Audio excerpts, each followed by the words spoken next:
दोस्तों, सबसे पहले जब हमारे गांधी जी ने महात्मा गांधी जी ने जब आंदोलन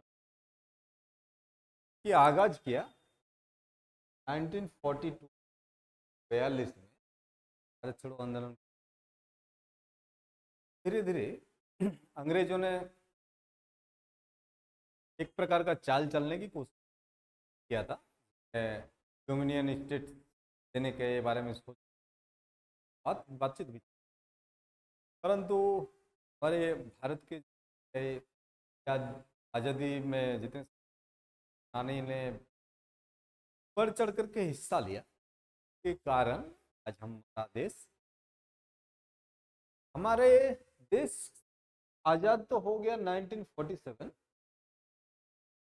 बट आज़ादी से पहले ही आज अगर आज़ाद होंगे उस स्थिति में क्या कुछ करना होगा और उसके लिए क्या संविधान बनाना जरूरी है। संविधान अगर बनाएंगे तो कैसे बनाएंगे, कब बनाएंगे, कैसे बनाएंगे, इस तरह के प्रश्न हमेशा आते। तो इस सारे सवालों का जवाब आज मिल जाएंगे आप लोग बसा। संविधान बनने से पहले 1947 से पहले जुलाई 1946 जुलाई 1946 तो क्या हुआ, एक संविधान सभा बैठक जुलाई 1940 और अंत में जाकर के क्या होता है 9 दिसंबर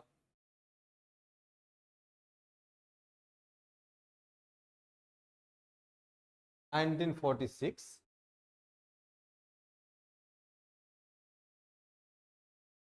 को एक संविधान सभा का गठन, संविधान सभा बुलाया जाता है और संविधान सभा में सच्चिदानंद सिन्हा को प्रोटेम स्पीकर यानी अस्थायी अध्यक्ष, अस्थायी अध्यक्ष के रूप में है और बाद में चल करके डॉक्टर राजेंद्र प्रसाद को स्थायी अध्यक्ष। दोस्तों, आपको बता दूं कि ये संविधान बनने में 2 साल 11 महीना और 18 दिन का समय लगा था ना। 2 साल 2 years 7 months and 18 days, 2 साल 11 महीना और 18 दिन का समय लगा। इतने समय में लगभग 50 देशों का संविधान को लाया गया और उसमें से अच्छे चीज़ों को पढ़ा गया और पढ़ने के दौरान जो चीज़ उन्हें अच्छा लगा वो सारे चीज़ों को उन्होंने अपने संविधान में ले लिया। लगभग 10 देशों की प्रमुख चीज़ों को ले लिया, जैसे कि अमेरिका से मौलिक अधिकार ले लिया है, रूस से मौलिक कर्तव्य को ले लिया है, उसी प्रकार और बहुत सारा चीजें जैसे कि संसदीय प्रणाली और एकल नागरिकता ब्रिटेन से लिया गया है ना। तो फिर हमारे पास और भी बचे खुचे जो कुछ भी चीज था, आयरलैंड से लेकर के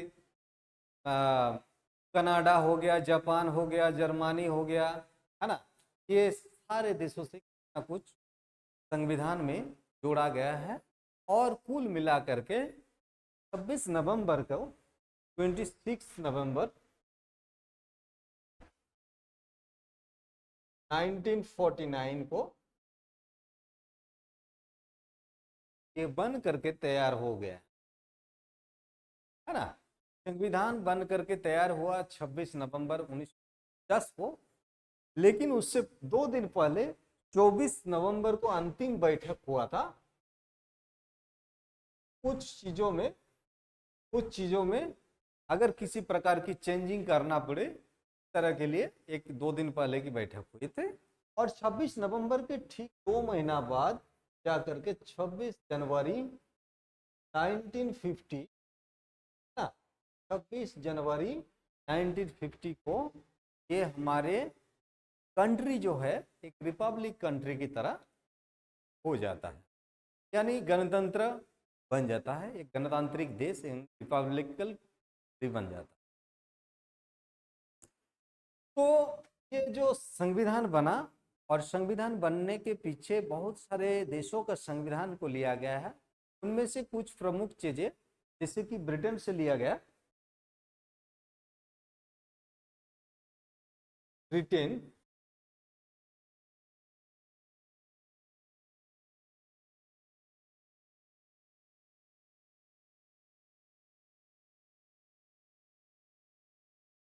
ब्रिटेन से संसदीय प्रणाली को लिया गया था।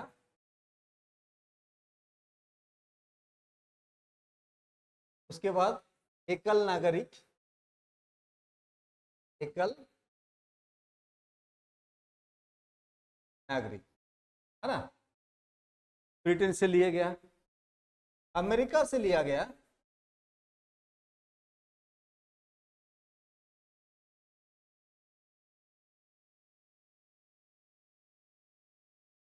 मौलिक अधिकार,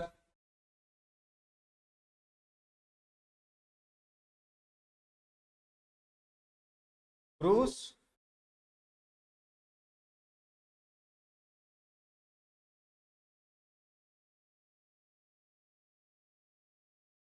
मौलिक कर्तव्य,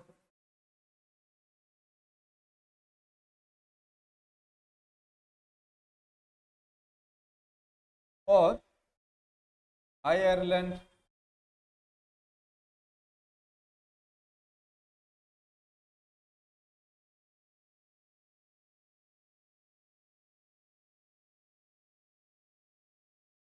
नीति निर्देशक तत्व,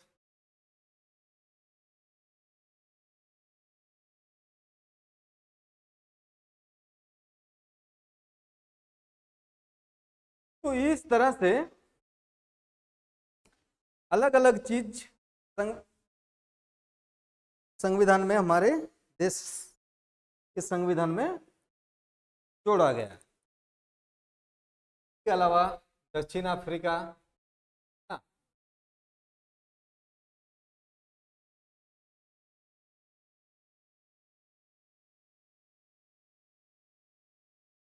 संविधान संशोधन के बारे में, है ना,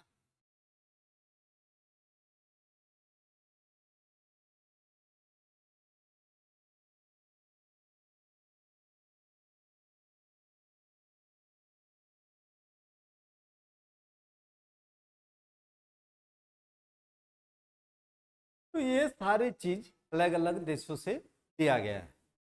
उसके बाद लेकर के एक पूरा संविधान बनाया गया, और संविधान को हमारे 22 भागों में बांटा गया है। मूल संविधान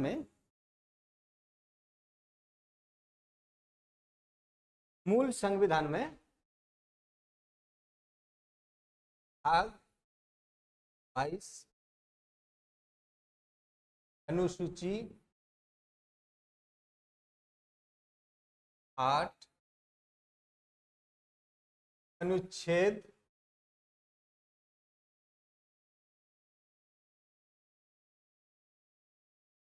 25।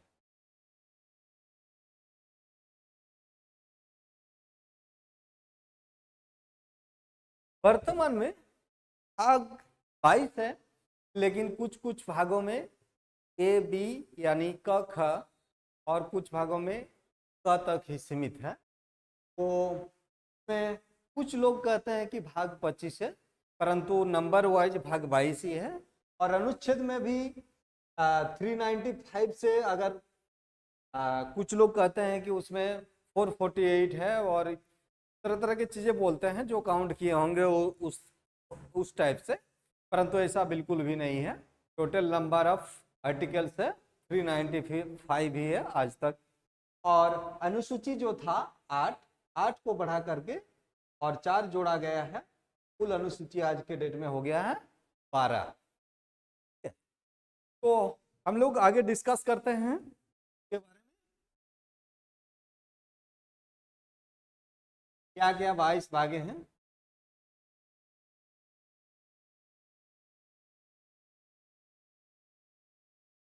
देखिए, संविधान को 22 भागों में विभाजित किया गया है, ताकि पढ़ने की सुविधा की दृष्टि से अलग अलग चीजों का एक प्रकार का पार्ट वाइज कर दिया है। ठीक है, संविधान के प्रथम भाग में लिखने का जगह सही नहीं।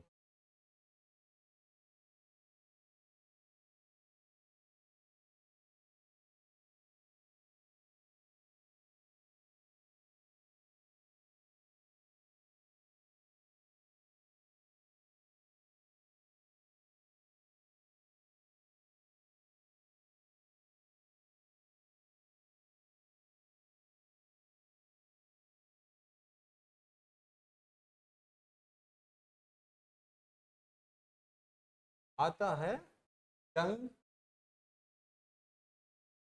और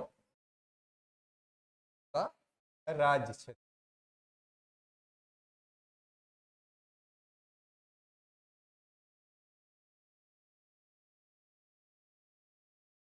अनुच्छेद ऊपर में लिख देते हैं।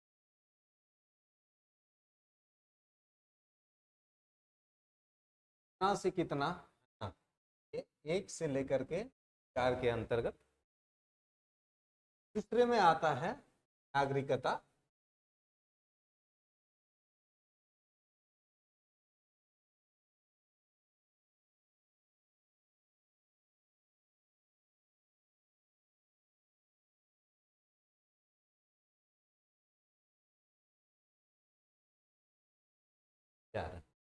यहाँ पर जब किसी देश का मतलब एक गणतांत्रिक रूप में गणतांत्रिक कंट्री बन रहा था, तो यहाँ पर संघ, क्या संघ यहाँ पर राष्ट्र है, और राष्ट्र को क्या कहते हैं, उसके कितने राज्य हैं और राज्य कौन कौन सा है उसके बारे में पहला में लिखा गया है।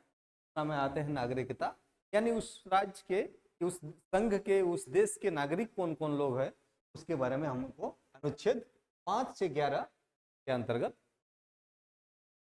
के बाद आता है नंबर 3 में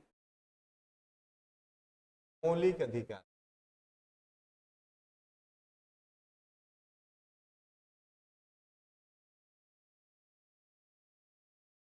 मौलिक अधिकार को अनुच्छेद 12 से 35 के अंतर्गत रखा गया है ना। 4 नंबर में आता है नीति निर्देशक तत्व।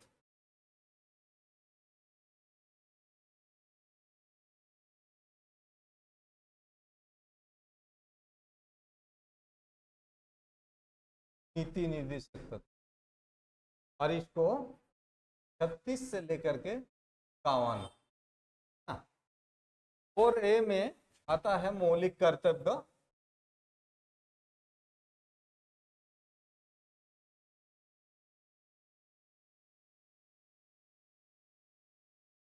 और ये इसका अनुच्छेद 51 ए में इसके बारे में बता है। 5 में आता है संघ, संघ यानी राष्ट्र, है ना। और 6 में आता है राज्य। संघ में आता है 52 से लेकर के 151 अनुच्छेद तक, और राज्य में आता है 152 से लेकर के 37। तो इस प्रकार से हम लोगों को विभाजित किया गया है, अलग अलग चीजों के बारे में अलग अलग भागों में विभाजित कर दिया गया है। जैसे कि आप लोग देख पा रहे हैं, संघ और उसका राज्य क्षेत्र अनुच्छेद 1 से लेकर के 4 के अंतर्गत आता है, नागरिकता से लेकर के 11, पर मौलिक अधिकार है 12 से लेकर के 35, नीति निर्देशक तत्व है 36 से 51, और मौलिक कर्तव्य है 51 ए। संघ यानी देश के बारे में जो कुछ भी है उसके बारे में जो लिखा गया है 52 से लेकर के 151 के बारे में अनुच्छेद के अंतर्गत, और राज्य के बारे में 152 से लेकर के 237। ठीक है, आगे बढ़े। ये बहुत ही आसानी से याद भी हो जाता है, और कुछ भी नहीं याद करने वाला कुछ भी चीज नहीं है, बड़ी आसानी से हो जाता है।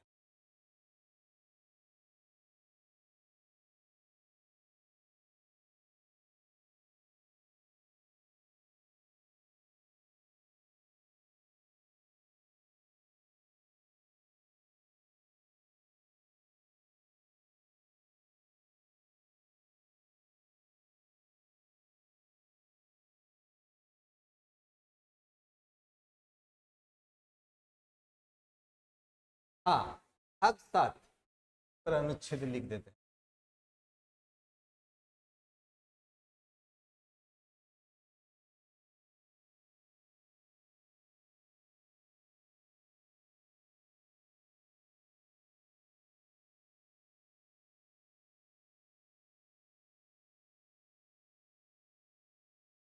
हक साथ, अब तक जो आए थे हम लोग 237 तक, और ये सातवां संविधान संशोधन जो 1956 में किया गया है के तहत वो क्या कहते हैं, वो हटा दिया गया है। और इसका जो अनुच्छेद संख्या है 238। तो सातवां जो भाग है इसको हटा दिया गया है, इसके द्वारा संविधान के सातवां संशोधन अधिनियम 1956 में निरसित किया गया है। ठीक है, फिर 8वां नंबर में आता है हम लोग का, 8वां नंबर में आप केंद्र शासित प्रदेश आता है।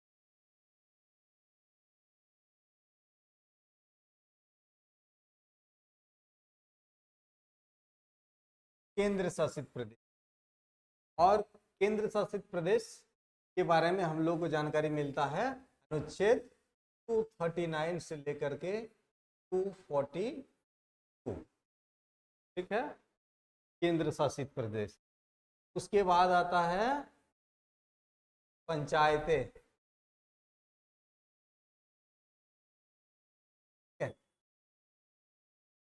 पंचायतों के बारे में 243 से लेकर के 43 ओ, है ना, ओ इसको कहना है 43 ओ। देखिए, जब हमारे राष्ट्र का निर्माण यानी गणतंत्र होने के कगार पर था, उस समय में बहुत सारे चीज़ों के बारे में उन्हें आभास भी नहीं हुआ था कि अगर पंचायत ग्राम के लिए पंचायत या उसके बारे में सोचे थे, परंतु नगर के लिए क्या किया जाएगा, सहकारी समितियों के लिए क्या कुछ किया जाएगा, इस तरह से नहीं किया गया था। कि चलते उस समय में विभाजन नहीं हुआ था। जो अभी आजकल डेट में जो बता रहे हैं कुछ लोग, जो 22 को 25 बोलते हैं, तो बाद में ये जाकर के 9A आया है। और ये जो 9A आया है ये आता है आपका नगर पालिकाएं।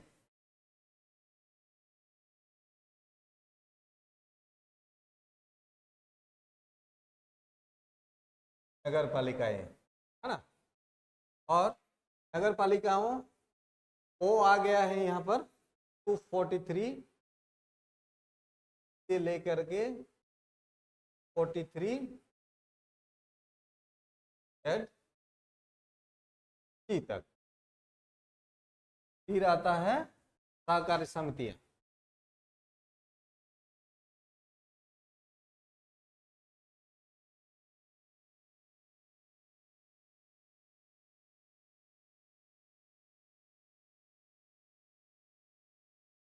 का अनुच्छेद क्रमांक है 43 जेड एच से लेकर के 43 जेड ई तक।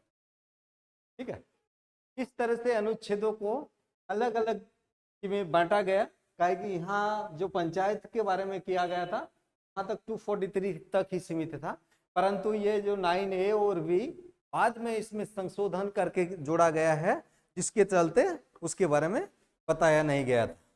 ठीक है, फिर 10वें नंबर पर हम लोग को अनुसूचित जनजाति के बारे में बताया गया है।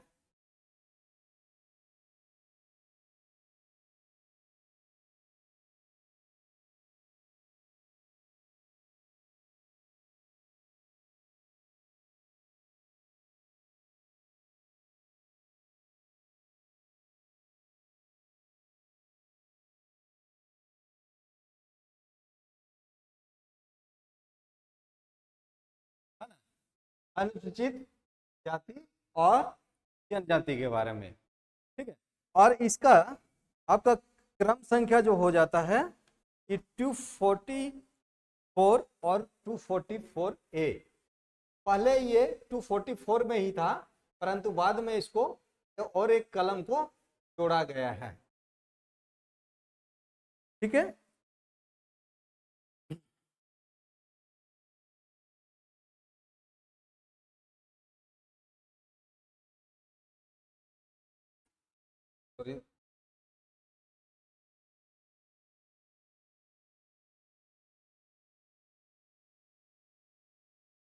अनुसूचित जनजातीय क्षेत्र। इसके बाद 11 भाग में आता है केंद्र और राज्य का संबंध के बारे में। केंद्र एवं राज्य का संबंध, यानी संघ और राज्य का संबंध।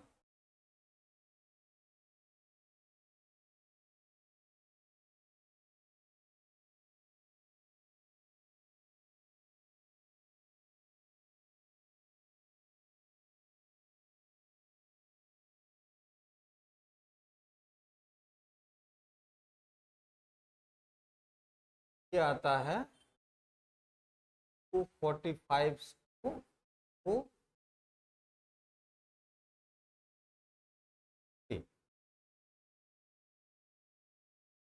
केंद्र और राज्य का संबंध। फिर आता है 12 नंबर में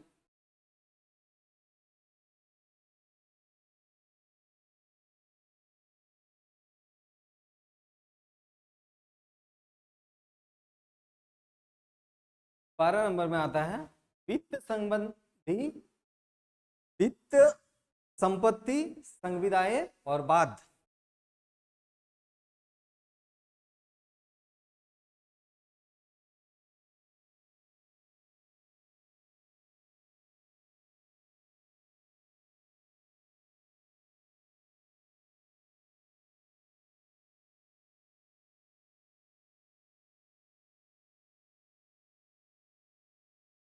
वित्त संपत्ति संविदाएं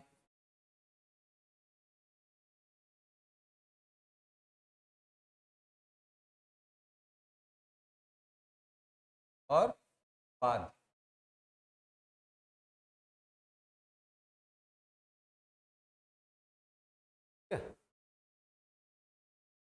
वित्त संपत्ति विदाएं और बाद।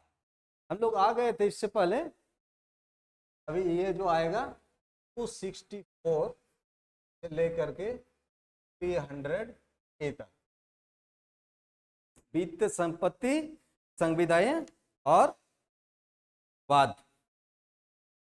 के बाद आता है भाग 13 में भारत और राज्य तंत्र पर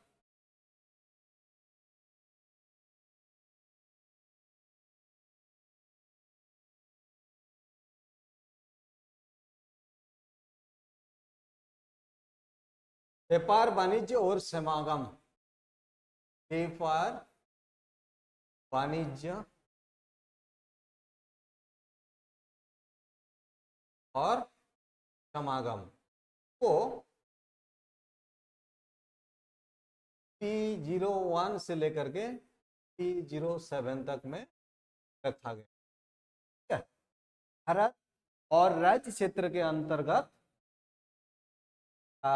भारत और राज्य क्षेत्र के अंतर्गत कैसे व्यापार होगा, कैसे वाणिज्य होगा, इसके बारे में है ना बताया गया है। इसके बाद आता है आपका भारत और भारत यानी संघ, संघ और राज्य क्षेत्र के अधीन सेवाएं।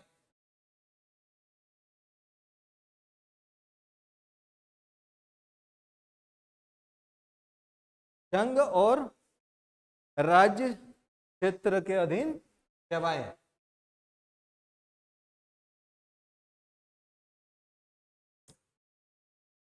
राज्य क्षेत्र के अधीन सेवाएं।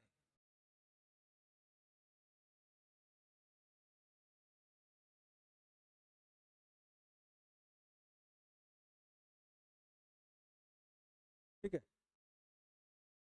यहाँ पर का एक छूट गया है, ये 14A यहाँ पर था। जो चीज संघ और राज्य क्षेत्र के अंतर्गत आता है, 308 से लेकर के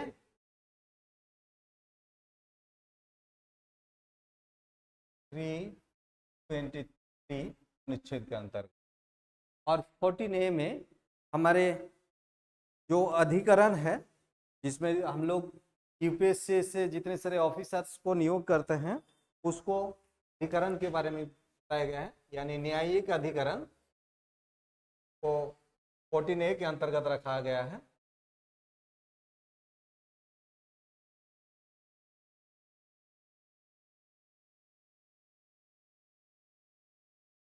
न्यायिक अधिकरण को, है ना, न्यायिक अधिकरण मतलब हो गया आपका जितने सारे ऑफिसर्स हैं उस सबको लेना, है ना, और इसको 320A से लेकर के ही जो अनुच्छेद है उसके अंतर्गत रखा गया है।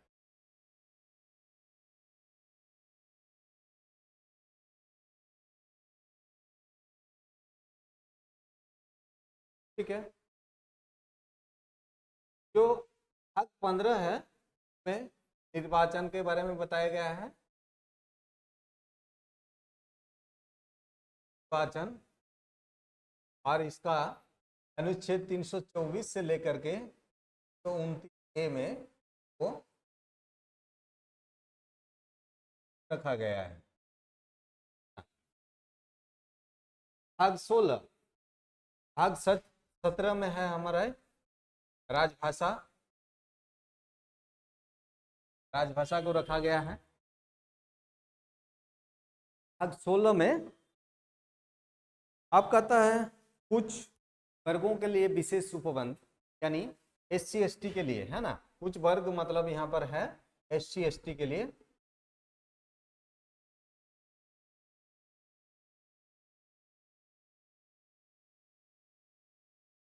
विशेष उपबंध, रिजर्वेशन।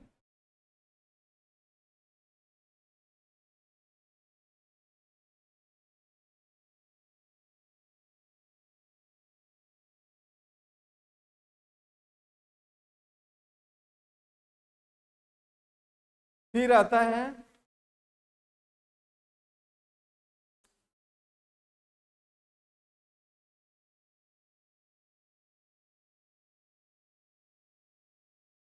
ये जो ST SC के लिए है, ये 30 से लेकर के 342,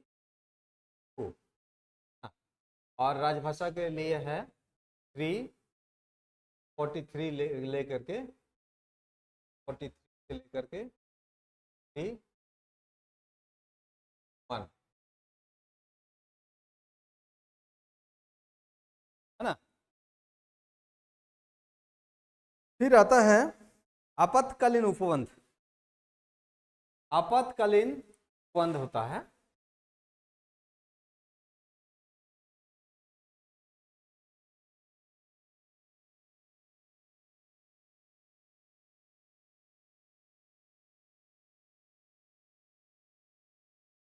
तो 350 से लेकर के 3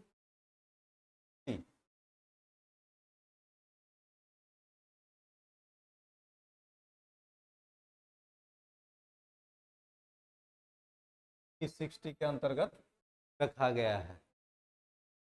आप लोगों को पता है कि किसी प्रकार की आपातकालीन स्थिति बन जाता है, जैसे कि कुछ सालों पहले कोरोना जैसे महामारी आ गया था, तो उस समय में जिस प्रकार की चीज़ों की आवश्यकता पड़ती है, जैसे कि कुछ किसी मौलिक अधिकार के वगैरह के बारे में जो कुछ भी पता होता है तो वो सबको हटा दिया जाता है, मौलिक अधिकार उस समय में लागू नहीं होता है, उसी के बारे में आपातकालीन उपबंध किया जाता है।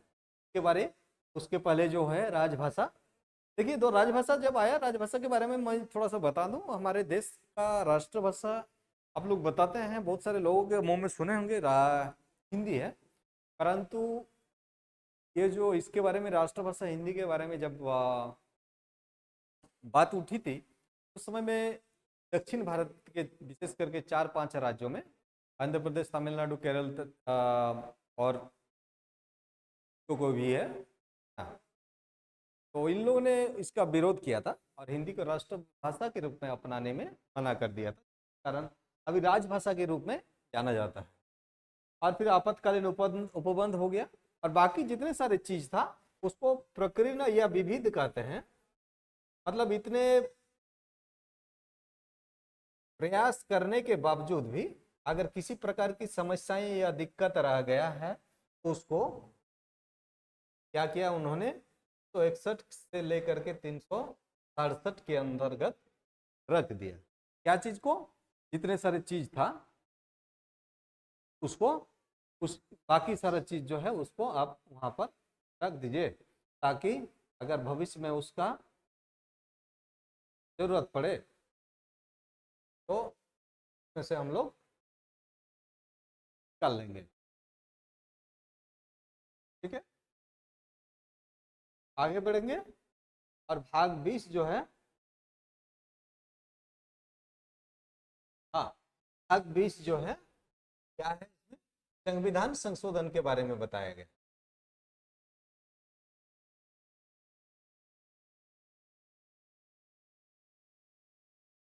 भाग 20 जो है संविधान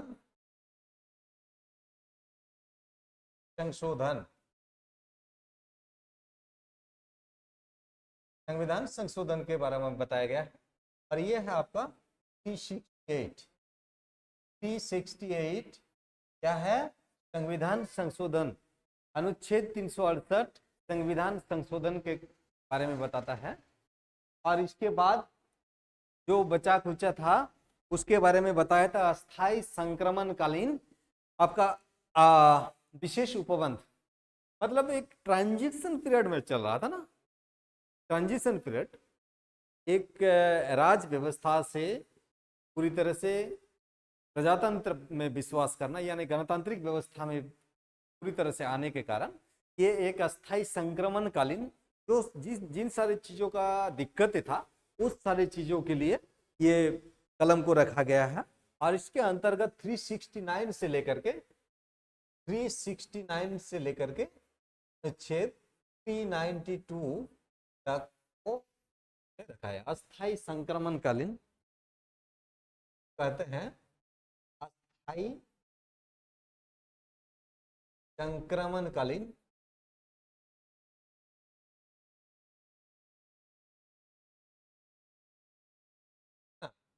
व्यवस्था, आप बोल सकते हैं व्यवस्था।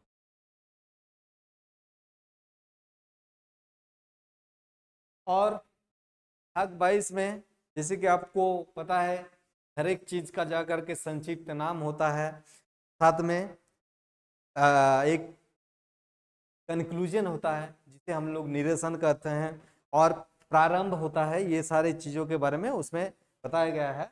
और इसको बाकी जितने सारे बचा हुआ है 393 से लेकर के 395 के अंतर्गत रखा गया है। यानी भाग 22 में आपका हो गया प्रारंभ, हो गया संक्षिप्त नाम, हो गया निरसन, हो गया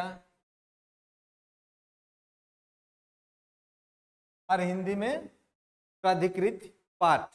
तो ये सारा चीज है इस टोटल 22 भागों को। और इस 22 भागों को आप लोग आसानी से याद भी कर सकते हैं, ऐसी बात नहीं है कि इसको आप लोग याद नहीं कर सकते हैं, है ना।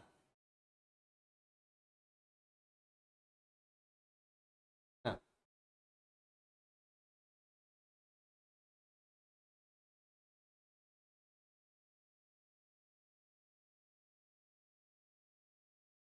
एक क्विक रिवीजन भी कर लेते हैं हम लोग, क्विक रिवीजन कर लेते हैं।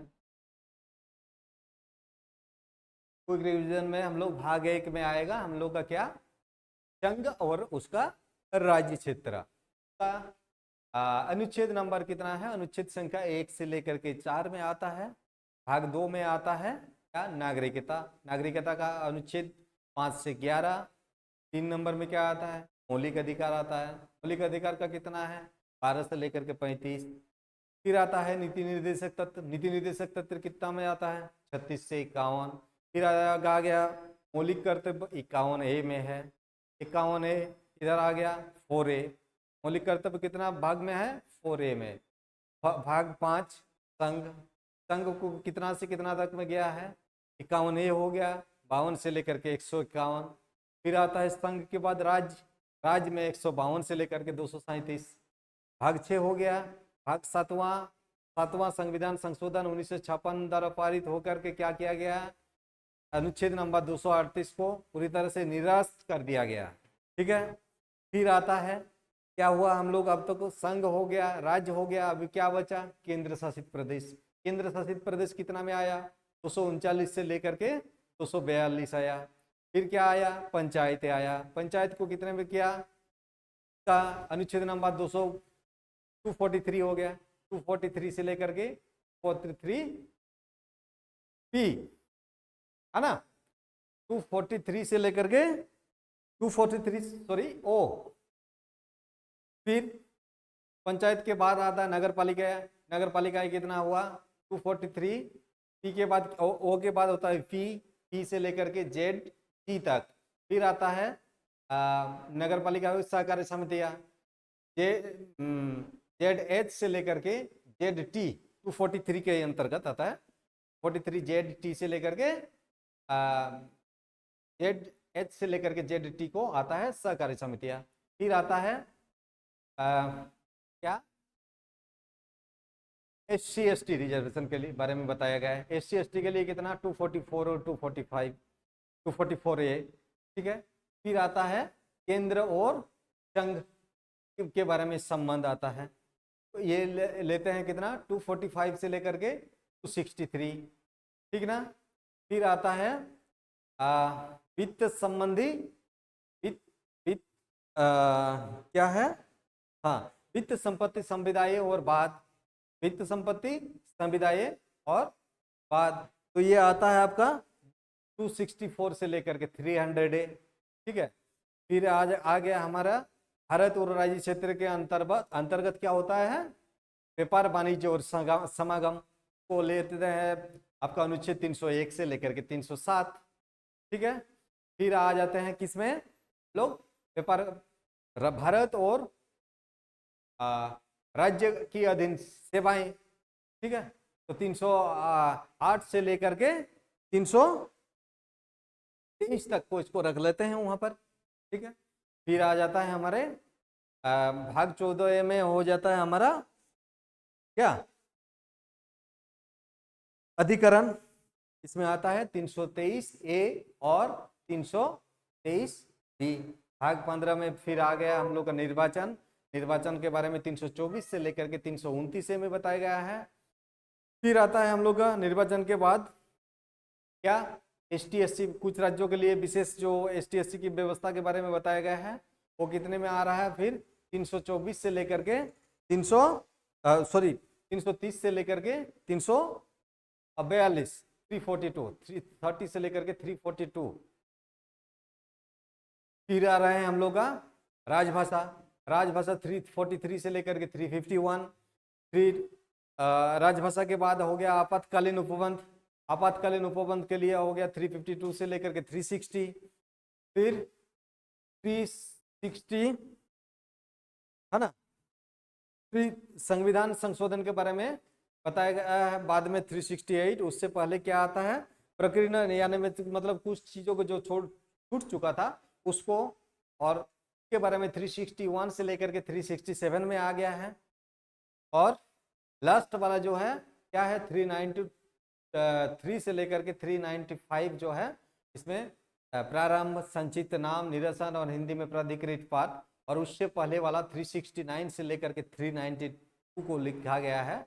इसके बारे में तो अस्थायी संक्रमणकालीन व्यवस्था थी, जो एक ट्रांजिशन पीरियड में चल रहा था, उसके बारे में बताया गया है। तो ये सारा चीज आप लोग जब भी चाहें, आप जब मन करें, ऊपर से नीचे और लेफ्ट से राइट को एक बार पूरी तरह से यही करेंगे तो आप ये इतने सारे भागों को आसानी से याद कर सकते हैं और याद भी रख सकते हैं। नेक्स्ट हम लोग आएंगे कुछ प्रमुख चीजों में।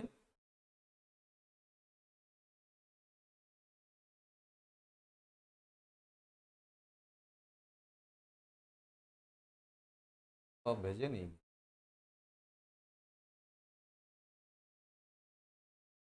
हम लोग एक ट्रिक के माध्यम से अभी इतने सारे अनुसूची हैं उसको भी लर्न करने की कोशिश करेंगे। अनुसूची वाला आप भेजबे नहीं किए, भेजे नहीं, देखिए होगा।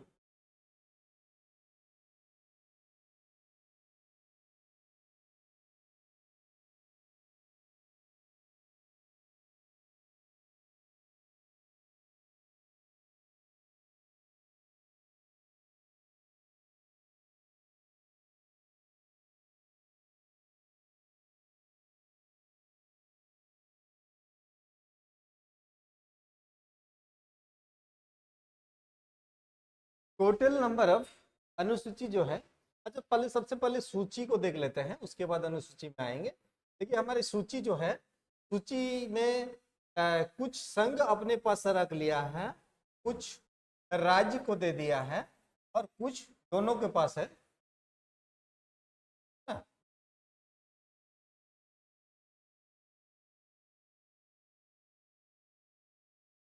ठीक, जो सूची है, सूची का कुछ लिस्ट जो होता है वो संघ को दे दिया गया है और सूची का कुछ मतलब काम करने की क्षमता राज्य को दे दिया गया है और कुछ चीजों में दोनों का हक रहेगा। तो कुछ संघीय सूची में आता है, कुछ राज्य सूची में आता है और कुछ समवर्ती सूची में आता है। परंतु इसके अलावा हमारे संविधान में 12 अनुसूची है वर्तमान में। प्रारंभ में 8 अनुसूची थे परंतु बाद में 12 अनुसूची है ना।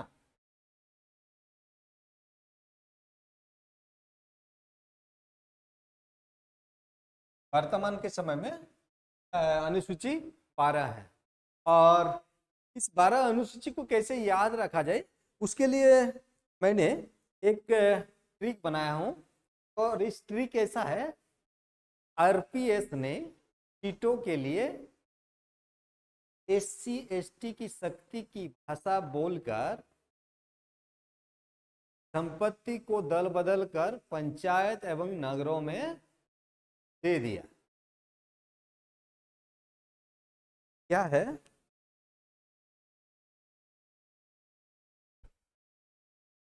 आर पी एस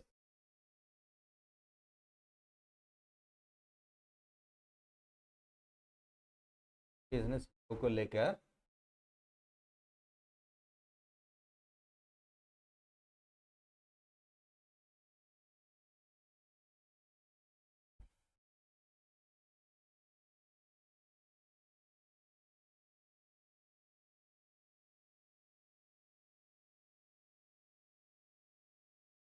शक्ति की भाषा ऐसे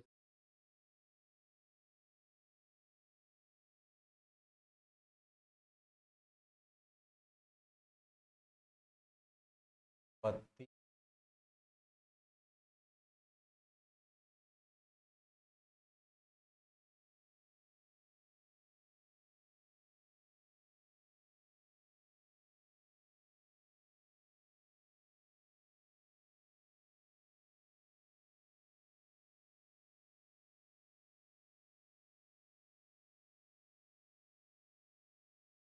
हाँ के लिए एक ट्रिक्स जो है, एक लाइन का एक ट्रिक टाइप का बनाया गया है। आरपीएस ने सीटों को लेकर, सीटों के लिए एससी एसटी की शक्ति एवं भाषा बोलकर संपत्ति को दल बदल कर पंचायत एवं नगर निगमों नगर पालिकाओं को दे दिया। इस तरह से हम लोग एक लाइन में एक जितने सारी अनुसूचियां हैं इस अनुसूचियों को भी याद कर सकते हैं, है ना। इसको आरपीएस मतलब राज्य एवं केंद्र शासित प्रदेश है, राज्य एवं केंद्र शासित प्रदेश, है ना, राज्य एवं केंद्र शासित प्रदेश। पी फॉर है पेंशन, पेंशन एवं भत्ता के बारे में है। एस में शपथ ग्रहण के बारे में बताया गया है।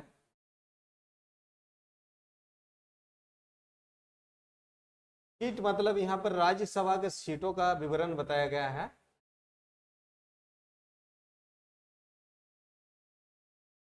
एससी मतलब शेड्यूल कास्ट है, यानी जनजाति।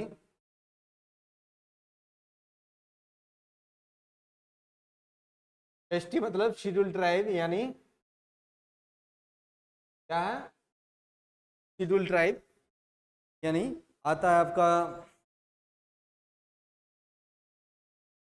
ये एएमटीएम के अंतर्गत आता है। एएमटीएम मतलब असम, त्रिपुरा, मेघालय और मिजोरम। इसमें मणिपुर को हटा दिया गया है।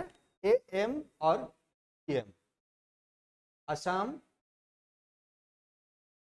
मणिपुर, त्रिपुरा और मेघालय, ठीक है। फिर शक्ति,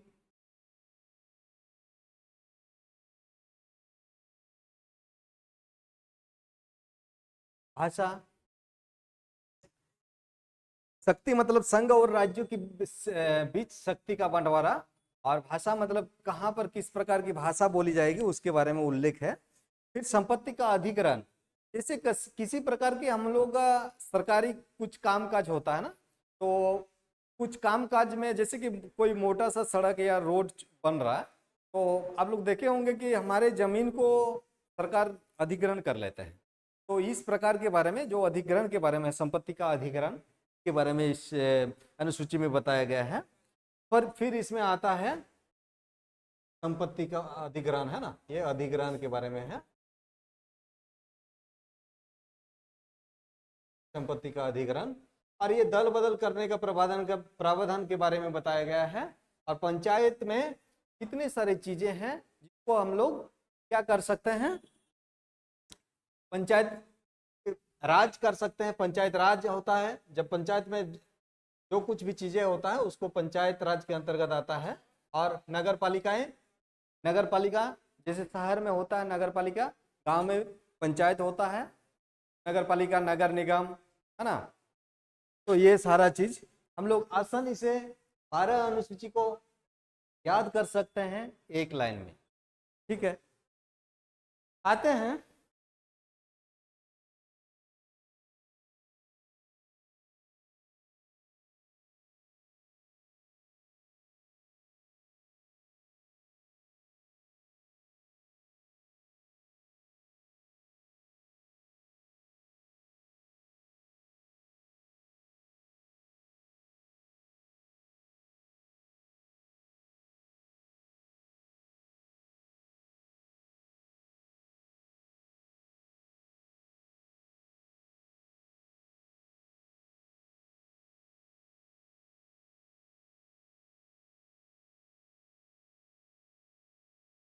कुछ प्रमुख अनुच्छेद, है ना।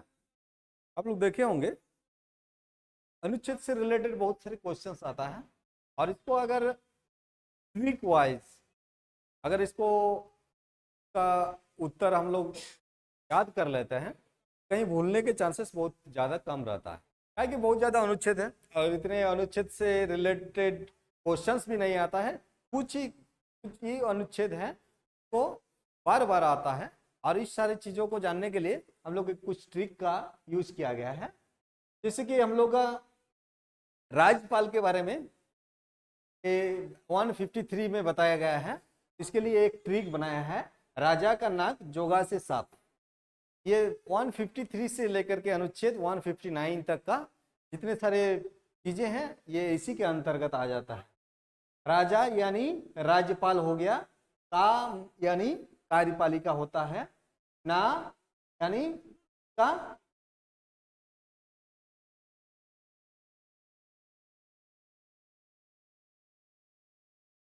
ना यानी नियुक्ति होता है ना।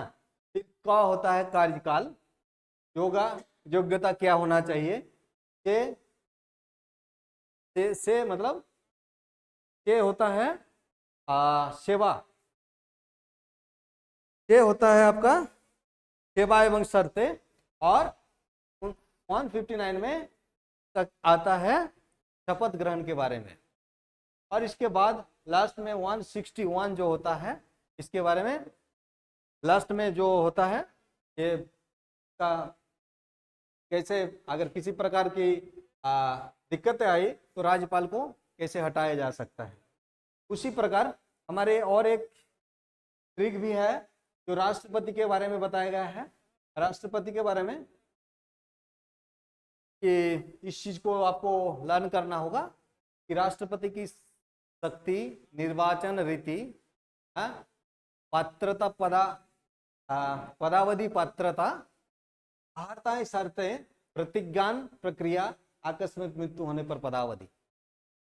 तो ये सारे ट्रिक्स के माध्यम से आप लोग अगर कुछ चीजों को लर्न कर लेंगे तो ये सारे चीजें आसानी से लर्न कर सकते हैं, याद कर सकते हैं। ठीक है, जैसे कि ये 52 में राष्ट्रपति के बारे में बताया गया है, 53 में निर्वाचन कैसे होगा उसके बारे में, कि शक्ति क्या होगा, राष्ट्र अगर उसका निर्वाचन होगा राष्ट्रपति निर्वाचन की क्या नीतियां होंगी इसके बारे में बताया गया है। फिर पदावधि, पद कितने दिनों के लिए होगा ये आर्टिकल 56 में बताया गया है। 57 में बताया गया पात्रता, 58 में अर्हताएं मतलब क्या क्या उसका अर्हता होना चाहिए, 59 में शर्तें हैं और शर्त में बताया गया है कि क्या कुछ शर्त होना चाहिए। 60 में हो गया प्रतिज्ञान, और प्रतिज्ञान यानी शपथ, तो उसका शपथ कैसे होगा, कौन शपथ कराएगा इसके बारे में। 61 में प्रक्रिया यानी अगर राष्ट्रपति को महाभियोग के द्वारा अगर हटाया जाए तो इसके बारे में बताया गया है। और इसके बाद आता है 62 में अगर किसी आकस्मिक घटना में किसी प्रकार के राष्ट्रपति की मृत्यु होगा तो दूसरा जो राष्ट्रपति होगा उसका कार्यकाल कितने दिनों का होगा। और फिर लास्ट में आता है 63 में आपका हो जाएगा उपराष्ट्रपति के बारे में। तो ये सारी चीजों से आप लोग एक प्रकार का आप एक एक वर्ड को लेकर के एक प्रकार का ट्रिक्स बना सकते हैं और 1 बाय 1 इसको वन लाइनर बना करके इसको लर्न करके रख लेंगे तो आप कंटिन्यू जो है इसको आसानी से याद कर सकते हैं। आज की क्लास में इतना ही। अगले क्लास के लिए आप लोग जुड़े रहिए आरडीएम ग्लोबल स्टडीज के साथ। आगे जरूर और भी क्लास होगा और जरूर होगा। धन्यवाद।